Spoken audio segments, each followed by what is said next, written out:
Um, nga pala,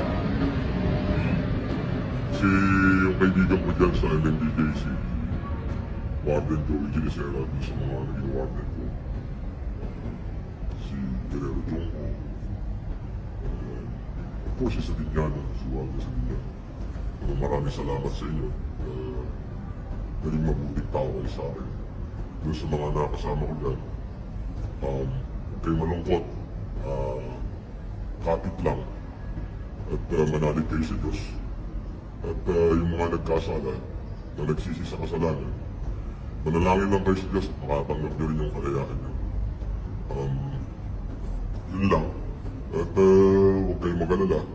Ako'y patuloy pa rin tutulong. Yung commitment ko na tulungan ang City Jail ng San Juan, ng Mandaluyong, at saka ng Manila District Jail Annex 2 ay patuloy pa rin.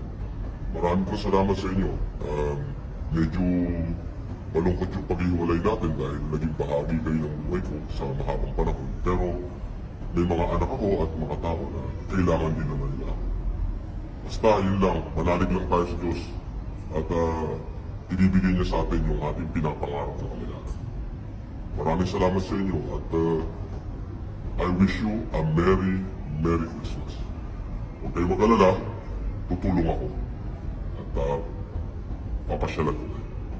Thank you sa inyo lahat, kay Francis Bayatan, kay Kumedes, doon sa mga jail guard na nakasama ko dyan.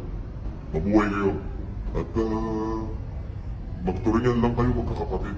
Katulad ng pagtuturingan natin nung habang ako'y nakakulong dyan. Masaya.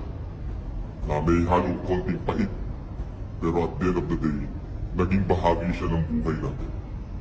Maraming salamat sa inyo. At mabuhay kayo lahat.